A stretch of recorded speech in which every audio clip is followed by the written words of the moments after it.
स्वामी के शासन में हमसे विराजते और उनकी यह पावन पीयूष देशना हम सभी के लिए परम उपकारी है। अनादिकाल से हमारी इस आत्मा में जो जन्म, जरा और मृत्यु रूपी रोग लगे, उन रोगों का उपशमन करने वाली कोई परम औषधि है तो वह एकमात्र यह जिनवाणी है। भव्यात्मा, कुछ दिनों से आचार्य भगवान देवसेन स्वामी ग्रंथराज आराधना सार में हम सभी को अपने जीने के बारे में, अपने जीवन के बारे में समझा रहे थे। जो जीव, जो व्यक्ति, जो इंसान अपने आप को पहचानता है, अपने जीवन को पहचानता है, वो ही कहीं न कहीं अपने जीवन को जीना बनाते हुए मंजिल तक पहुंच सकता है। क्योंकि जीवन जीना और जीवन काटना, इसमें जमीन आसमान का अंतर है। आज इंसान कहने के लिए तो जीवन जी रहा है, पर हकीकत में उसे अभी तक जीवन है क्या, इसका ही बोध नहीं है। 2 समय की रोटी कमाना, 2 समय का भोजन बना लेना, सुबह शाम दिन रात वही विषय कसाय और पापों में उलझ कर रह जाना, ये मात्र जीवन जीने का तरीका नहीं था। इससे कुछ हटकर ऐसे उस अपने जीवन के बारे में और अपने स्वयं के बारे में हमें समझने की आवश्यकता है, जिसको शायद हमने आज तक नहीं समझा।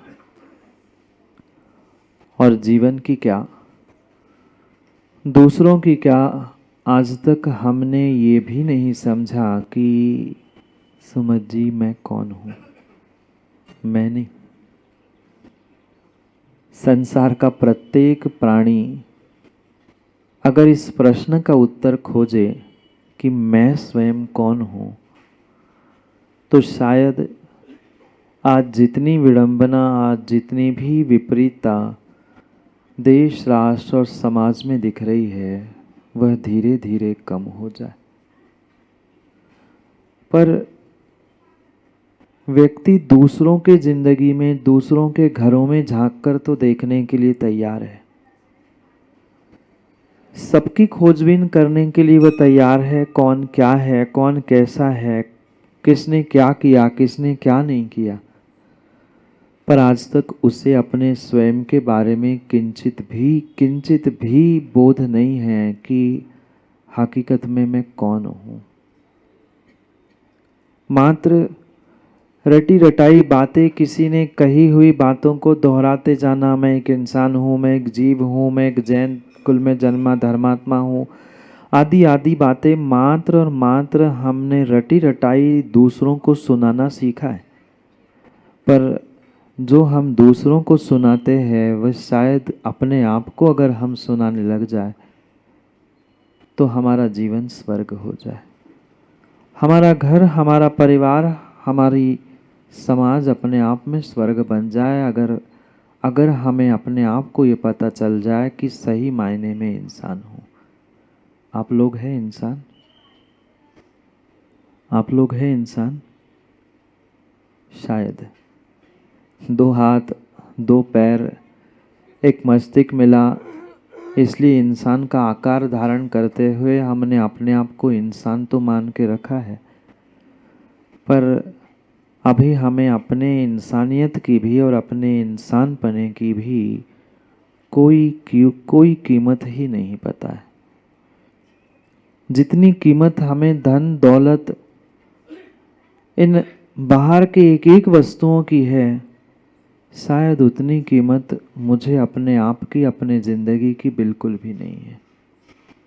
अगर होती अगर थोड़ी सी भी कीमत हमें अपने जिंदगी की, अपने स्वयं की होती तो शायद पुनः पुनः पुनः पुनः और पुनः पुनः तथाकथित इंसान गलती नहीं करता। आप लोग तो गलती करते ही नहीं होंगे। आप लोग तो कभी गलती करते ही नहीं होंगे, और करते भी है तो महाराज मानते भी नहीं है। यही सबसे बड़ी भूल इंसान करता है कि गलती होती क्या है वो जानता भी नहीं है, और कोई जनाने का प्रयास भी करे तो उस गलती को मानता नहीं है। और पक्का मानना, जब तक आप अपनी गलती को जानोगे नहीं, मानोगे नहीं, तब तक कभी इन दुखों से आपका छुटकारा होने वाला नहीं है, नहीं हो सकता। जितने भी दुख, जितने भी कष्ट, जितनी भी समस्या, जितनी भी परेशानी आज आपको घर परिवार में और अपने अपने पर्सनल जिंदगी में दिख रही है, उसके पीछे का कारण मात्र एक है कि हमने अपने आप को नहीं पहचाना। कितना ही दुनिया के एक एक इंसान को पहचान लेना, सबको पहचान लेना, सबसे पहचान बना लेना, पर पक्का मानना अगर हम अपने आप को ही नहीं जानते, हमने अपने आप को ही नहीं पहचाना है, हमने अपनी नज़रों में अपनी पहचान नहीं बनाई है, तो दुनिया के नज़रों में कितनी और कितनी ही अच्छी पहचान क्यों ना हो, वह दूसरों की नज़रों की पहचान मेरे जीवन को कभी आनंदमयी कर नहीं सकती। दुनिया को दिखाने के लिए कितनी बड़ी बड़ी पहचान हमने बना ली, पर वह मात्र और मात्र दुनिया को दिखाने के लिए है। हकीकत में अध्यक्ष जी, मेरी पहचान क्या है? मैं कौन हूँ?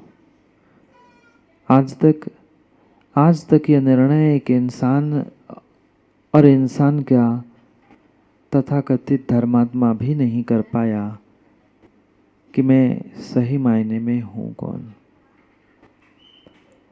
सुबह से शाम तक भगवान का नाम ले लेना, सुबह से शाम तक धर्म की क्रियाओं को करते हुए मंदिर तक पहुंच जाना, इसका अर्थ आप धर्मात्मा हो जरूरी नहीं है।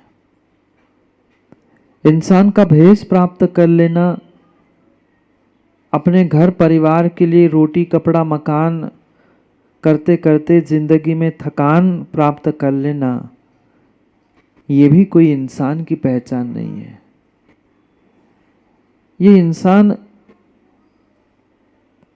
इंसान की ये पर्याय, मनुष्य पर्याय मैंने क्यों और कैसे प्राप्त की है, ये हमें समझने की आवश्यकता है। और उसको समझने के लिए पहले मैं एक जीव हूँ, मैं एक इंसान हूँ, मैं एक धर्मात्मा हूँ, मैं एक जैन कुल में जन्मा हुआ व्यक्ति हूँ, इसका मुझे क्रम क्रम से बोध करना, ज्ञान करना आवश्यक।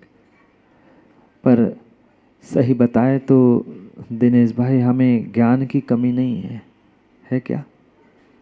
आज के इंसान को ज्ञान की कमी नहीं है। छोटे से 5-6 साल के बच्चों को भी इतना ज्ञान है जो उनके दादा दादी को नहीं है, वो आज के 5-6 साल के बच्चों को ज्ञान है। फिर 5-6 साल के बच्चों को इतना ज्ञान है उनके दादा दादी की, तो कहना ही क्या, दूसरों को दिखाने के लिए बहुत ज्ञान इंसान के पास है। जैसे आम से लदा हुआ पेड़ होता है, नागपुर में तो कई स्थानों पर देखा होगा, संतरों से लगा हुआ जो पेड़ है, उस संतरों की नगरी में लगा हुआ, संतरों के पेड़ में लगा हुआ संतरा पेड़ कब कब खाता है? बोलो मिश्री कोटकर जी, पेड़ ने कभी आज तक कोई पेड़ का फल खाया? आज तक कोई फूल की सुगंध पेड़ ने सूंघी? उसी पेड़ पर फल लग रहे हैं, फूल लग रहे हैं, सब कुछ लग रहे हैं, दूसरों को वह सुहावने भी लग रहे हैं, फूल सुहावने लग रहे हैं, फल सुहावने स्वाद भी दे रहे हैं। पर ध्यान रखना, जैसे जैसे वह पेड़ फूल और फल से लदा हुआ होने के बावजूद भी स्वयं के लिए उस फल और फूलों की क्या कीमत, क्या कीमत? कुछ नहीं।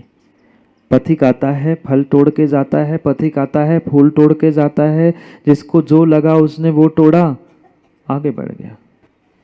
पेड़ के लिए राजकुमार जी क्या मिला? कुछ नहीं, कुछ नहीं, कुछ नहीं। आज तक हमारा ज्ञान, हमारा जीवन, हमारी जिंदगी भी बिल्कुल माँ ऐसी ही बीतती गई। दुनिया को दिखाने के लिए तो इतना ज्ञान, इतना ज्ञान, इतना ज्ञान, इतना ज्ञान हम झाड़ते हैं, पर वह पेड़ पे लगे हुए फल फूल के समान हैं। जैसे वह फल और फूल पेड़ के काम में नहीं आते, ऐसे ही आज के इंसान का ज्ञान अपने स्वयं के, उसके स्वयं के जिंदगी के लिए कभी काम में नहीं आता, नहीं आता। मानो नहीं मानो, भगवान को, भगवान के मंदिर में पहुंचकर माँ भगवान को तो कई बार 12 भावना सुनाई, सुनाई ना? भगवान को तो सुना ही, राजा राणा छत्रपति मरना सबको एक दिन, सब 12 भावना दिन में 2-2 बार हमने सुना ली। दूसरों के घरों में भी जाकर मरने के बाद, अरे ऐसा तो होता ही है, संसार है, जो आया है उसको जाना है। पर जब वही स्थिति हमारे घर में, वही स्थिति हमारे जीवन में, हमारी जिंदगी में आती है, तो फिर हमें समझाने वाले दूसरे की क्यों आवश्यकता पड़ती है?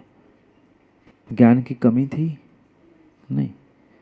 दूसरों को समझाने के लिए, दूसरों को दिखाने के लिए लबालब हमारे पास ज्ञान भरा है, पेड़ पे लगे हुए फल और फूल के जैसे। पर जैसे पेड़ के फल और फूल स्वयं पेड़ के काम में नहीं आते, ऐसा आपका ज्ञान और आपकी समझ आज तक अपने स्वयं के काम में कब कब आप ला पाए? सुनील जी पेंडारी बोलो ना, कब काम में आया? इतना विवेक हर काम में, हर काम में इंसान के पास है, पर विवेक जब जब मुझे अपनी जिंदगी में लगाना था, तब तब मैं भूल जाता हूँ कि विवेक क्या होता है। दूसरों को समझाने के लिए 1 घंटा नहीं, 2 घंटा नहीं, 2-4 दिन भी दे दे तो कम पड़ जाए, पर 5 मिनट अपने आप को समझाने के लिए किसी इंसान के पास समय नहीं है। और समय तो छोड़ो, अपने आप को समझाने के लिए समझ भी है। अच्छा हुआ आप लोगों ने ही कह दिया, नहीं है। अगर होती ना माँ, अगर होती ना, थोड़ी सी भी समझ होती ना, तो आज इस खोटे पंचम काल में आते ही ना। ये साक्षात प्रमाण पत्र है खोटे पंचम काल में। और पंचम काल भी कोई सामान्य पंचम काल नहीं है। करोड़ों वर्षों बाद आने वाला ये हुंडाऊ सर्पणी खोटे काल में भी खोटा काल है, जहां बहुत सारी अनहोनी होती है। ऐसे खोटे काल में पुनः खोटा काल हुंडाऊ सर्पणी पंचम काल में आए। क्यों आए? क्या इंसान नहीं बने इसके पहले कभी? क्या इसके पहले कभी जैन कुल नहीं मिला होगा? क्या इसके पहले कभी धर्म ध्यान नहीं किया होगा? सब कुछ किया, सब कुछ किया, सब कुछ किया, पर सब कुछ करते समय हमें तब भी समझ नहीं थी और आज भी समझ नहीं है कि मैं कौन हूं। तब भी समझ नहीं है, तब भी समझ होती ना, तो मात्र ग्रंथों में दूसरों के नाम पढ़ने की आवश्यकता नहीं होती। माँ तुम्हारा भी कभी नाम उस ग्रंथों में आ जाता। एक बार मुनियों को दान दे दिया, मोक्ष चले गए। एक बार भगवान का अभिषेक कर लिया, गंधोदक ग्रहण कर लिया, सब बीमारियां ठीक हो गई। आपका क्या ठीक होया? आपका कुछ ठीक हो पाया? फिर कैसे हम कह रहे हैं कि हम समझदार हैं? मैं ये नहीं कह रहा हूं कि आप ना समझ है, पर समझदार भी नहीं है। समझदार भी नहीं है, ना समझ भी नहीं है, और समझदार भी नहीं है। न घर के है, ना घर के है, ना घाट के है। न घर के है, न घाट के है। दुनिया को दिखाने के लिए तो बहुत ज्ञानी और बहुत समझदार है। हम जैसा दूसरा कोई समझदार है ही नहीं। पर जब जब वही सिचुएशन हम पे बीतती है, वही कंडीशन हम पे आती है, तब हम सब भूल जाते हैं कि हम ये सब कुछ कर रहे हैं, हम ये सब कुछ समझ रहे हैं किसके लिए? मैं कौन हूँ? क्यों क्यों हम अपने मनुष्य पर्याय के बेशकीमती समय को बर्बाद कर रहे हैं? कभी राग, कभी द्वेष, कभी विषय, कभी कसाय, इनके चक्कर में अनादि से ये जीव पाप और पाप ही कमा रहा है। नहीं जानते ना आप लोग पाप कमा रहे हैं? आप बोलो ना, आप बोलो हाँ। नहीं कमाते? हर पल, हर समय, घर में, गृहस्थी में, व्यापार में, कहीं न कहीं डायरेक्ट इनडायरेक्ट हम पाप ही तो कमा रहे हैं। अंतर इतना है, कोई उसे पहचान लेता है, जान लेता है, छोड़ देता है, और कोई जानकर भी अनजान बनने का प्रयास करता है। इतने भी मूर्ख आज के इंसान नहीं है, इतने भी बेवकूफ़ आपके इंसान नहीं है सुबोध जी कि उनको अपनी गलती समझ नहीं आ रही। हर इंसान को गलती समझ में आती है, पर कहीं ना कहीं पुनः अंदर का अहंकार धक्का दे देता है और गलती को अस्वीकार करते हुए पुनः गलती और पुनः गलती करता है। दूसरे किसी का कुछ बिगड़े ना बिगड़े, पर पक्का और पक्का मानना, आप अपने हाथ से अपनी स्वयं की जिंदगी, अपना स्वयं का पुण्य, अपना स्वयं का सब कुछ बर्बाद कर रहे हैं। सब कुछ बर्बाद कर रहे हैं। हर इंसान जानता है पाप करने से कहाँ जाना पड़ता है। नहीं, मैं जानता नहीं इसलिए आपसे पूछ रहा हूँ। पाप करने से कहाँ जाना पड़ता है पता है? हर किसी को, छोटे से बालक को लेकर बूढ़ों तक ये पता है कि पाप करने से, गलत करने से नरकों के दुख भोगने पड़ते हैं। फिर अब सही बताना, आपने सबने पाप छोड़ दिए ना? फिर नरक जाना है ना? किसी में तो हाँ बोलो।